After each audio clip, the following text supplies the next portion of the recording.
আমার আম্মাকে করতে চাই ভাই।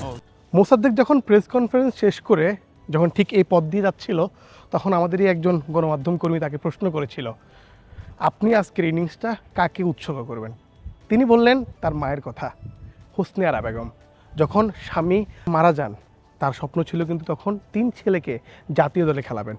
সেই হোসনে আরা বেগমের কষ্টটা, তার চেষ্টাটা ছিল অনেক। এই যে মোসাদ্দেক 4 বছর পর খেললেন জাতীয় দলে, সেই 4 বছরের মধ্যে কত কিছু হয়ে গেল। এর আগে যখন তিনি অভিষেক করেছিলেন, তার আগে কি হয়েছিল?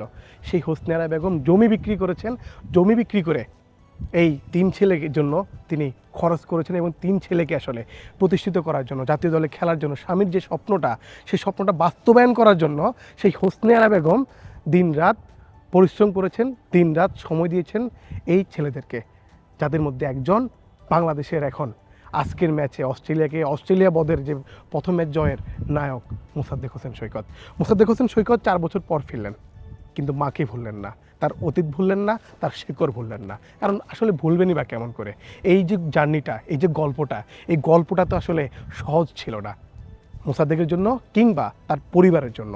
4 বছর পর তিনি ফিরলেন, গ্যালারি ভর্তি দর্শকরা তাকে উজাড় করে চেয়ার আপ করলেন। তার প্রতিটা বাউন্ডারি, তার প্রতিটা মানে শট, সব জায়গায় কিন্তু এই দর্শকরা তারা কিন্তু চেয়ার আপ করেছে। 70 বলে 86 রান, 3 ছক্কা 7 চার। শুধু এটিই নয়, তিনি যেভাবে খেলেছেন 4 বছর পর, একবারও মনে হয়নি তিনি 4 বছর পর খেলবেন। তিনি কিন্তু মাঠে ফিরে তার স্বাভাবিক খেলাটা খেলেছেন এবং সেখানে তিনি অবদান দিয়েছেন ঘরোয়া ক্রিকেটের। তারপর তিনি সময় দিয়েছেন, যে কথা বলেছেন আসলে তার যে কোচ, তার সাবেক যারা তাকে সাপোর্ট করেছে, সেখানে বল হাতেও কিন্তু তিনি দুর্দান্ত করেছেন। এই যে বল হাতে উইকেট নেওয়া, ব্যাটিংয়ে রান করা, ক্যাপ্টেনকে আসলে মানে ক্যাপ্টেনের যে গেম প্ল্যান সেগুলো সহজ করে দেওয়া, সেই মোসাদ্দেক কিন্তু আজকে সফলভাবে সেটা করেছে। এই যে কদিন আগে একটা কথা বলা হয় যে আগের যে প্রধান নির্বাচক গাজী আশরাফ হোসেন লিপুর কথা, তিনি বলেছিলেন যে মেহেদী হাসান মিরাজ যদি খেলে একাদশে, তাহলে সেখানে মোসাদ্দেকের জায়গা হবে না। তিনি সেই কথাটি বলার পরেই কিন্তু তিনি ক্ষমা চেয়েছেন। তিনি মোসাদ্দেককেও ফোন করেছেন, মোসাদ্দেক আমাকে পার্সোনালি বলেছিলেন, আমার ইন্টারভিউতে তিনি বলেছিলেন যে তিনি এইভাবে বলতে চাননি, কিন্তু কীভাবে বলতে চেয়েছেন সেটাও বলেছেন। এই যে এত কিছু, মোসাদ্দেক কিন্তু কখনো কাউকে ব্লেম দেয়নি। আজকেও তিনি যখন 2016 সালের পর তাকে নিয়ে দীর্ঘমেয়াদী প্ল্যান করা হচ্ছিল, তিনি দীর্ঘমেয়াদী সার্ভিস দিবে, সাকিবের অভাবটা পূরণ করবে, অনেক কথা হচ্ছিল।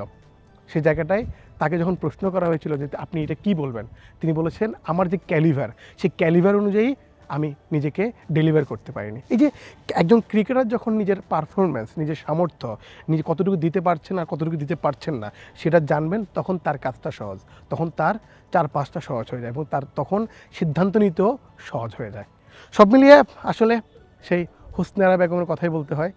তিনি তার ছেলের প্রত্যাবর্তন দেখেছেন, তিনি অবশ্যই চাইবেন তার যত কষ্ট, যত তার চেষ্টা, সব কিছু যেন মোসাদ্দেক হোসেন সৈকত ক্যারি করে এবং এভাবেই জাতীয় দলকে আরও অনেক জয় উপহার দেন এবং মাঠে এই যে আজকে এত কথা বলা হচ্ছে, সেগুলোই যেন তিনি আবার তার মাকে দেন। মা অবশ্যই খুশি হয়েছেন এবং মোসাদ্দেকও কিন্তু শেষের বেলায় বলেছেন মাকেই তার আজকের ইনিংসটা উৎসর্গ করলো। মিরপুর শেরে বাংলা জাতীয় ক্রিকেট স্টেডিয়াম থেকে মুন্না চন্দ্র দাস, বাংলাদেশ প্রতিদিন।